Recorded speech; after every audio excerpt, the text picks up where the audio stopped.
Magandang araw sa inyong lahat mga palangga. Thank you so much mga Team Abroad, Team Pilipinas, Team Seniors, Team Bahay. Magandang araw sa inyong lahat. Hello! So ito pag-usapan natin si Maine kasi may nabasa na naman ako mga palangga na lumabas daw ng bansa.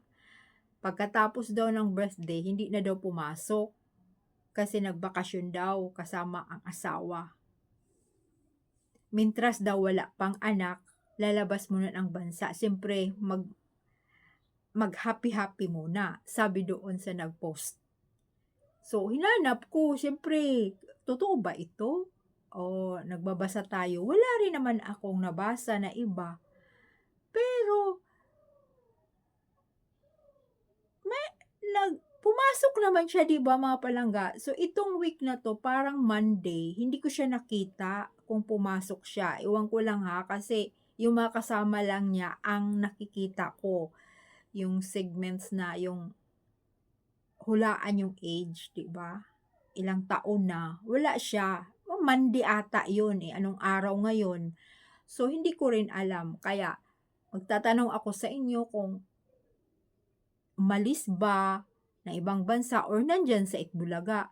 So ayan na nga, yung iba ayaw namang maniwala, clone yan sa Itbulaga or si Maine ba talaga yan? So yung sinabi nila na hindi nga pumunta yung asawa sa Itbulaga at saka hindi nag-rate ng, yun na nga, di ba, birthday niya, kahit video wala. Kasi yung iba, kasi clone yun eh. Kaya hindi talaga. Ay nako, mag-goodbye na yung clone na yan dyan. So papalit daw ang totoong main. Nako, nasa atin or nasa inyo. Kung maniwala kayo kung nasaan ba talaga si Mingay, mga palangga. Ay nako, yun na nga. So ito na nga mga palangga. Kung kaalyado ka ng administrasyon, pwede namang lumabas ng bansa eh. Kung totoo ha, kung totoo talagang umalis sila ng bansa. 'Di ba? Pero nabalita rin noon na yung mga nakasama sa flood control hindi pwedeng lumabas ng bansa. Pero para sa akin 'pag yun na nga, isa lang yung pinapanigan niyo, pareho kayong kulay, pwedeng lumabas, malakas naman eh. 'Di ba, malakas yan naman sa presidente, kasi kaalyado naman siya. So, tingnan natin kung katotohanan ba yung mga balita na yan, titingnan natin. Hay nako, sa mga naniniwala doon na mag-asawa sila, pero para sa atin, hindi naman talaga tayo naniniwala. So, mga guni-guni na lang nila yun. Tapos, siyempre, mga sarsuelistas yun eh. Ginugulo talaga ang mga fans.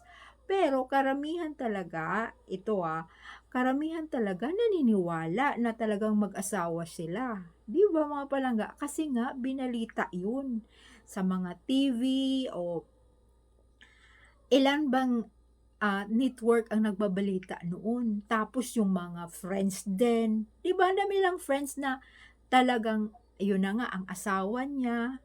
Oh, di ba? Kinasal na. Ang ano talaga, syempre nga, malakas nga yun kasi Itbulaga yun ang nagsasabi at mismo sa Itbulaga, doon siya nagtatrabaho. Siyempre management nga niya ang nagsasabi na, "O ito, ibabalita nyo." Siyempre sinasakyan din nila. Eh, sumusunod ka kasi hindi ka naman ang may-ari ng Itbulaga eh. Empleyado ka lang, sumusunod sila. Oh, di ba mga pinangga? Pero ang katotohanan, hindi talaga sila mag-asawa. So, titingnan natin kung talagang lumabas ba talaga ng bansa. Or, tapos sasabihin nila, ay nako, kayong mga Aldab Nation, kayong mga mag-move on na nga.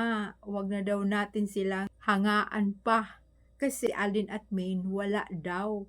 Wala daw komunikasyon yan, hindi daw magkaibigan, o hindi daw mag-asawa, or nasiraan na ng bait ang mga Aldab Nation.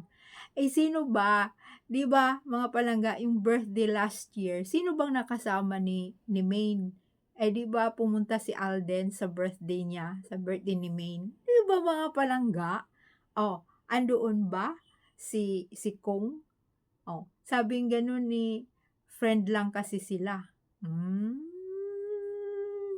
Tapos ito mga palangga, antayin din natin baka mamaya may lalabas na naman na mga balita or mga pictures or mga videos. Siyempre gagawa nga sila niyan para paniwalaan na sila pa rin ang mag-asawa, si Kong at saka si Maine. Tapos sinasabi nilang wala na, hiwalay na, separate na, or nag-divorce na, nag-annul na. Ang dami namang palabas nun.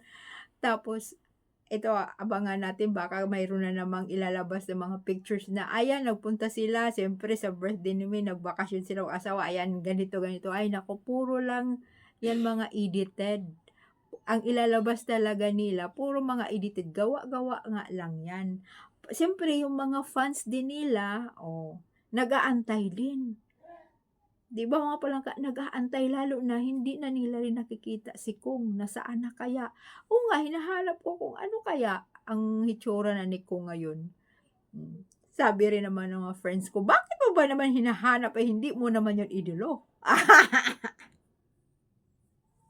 Eh, kasi nga vlog natin kasali 'yun, eh, 'yun ang pinagdidikitan, 'yun ang siniship nila, eh, si Kong at saka si Maine, 'di ba?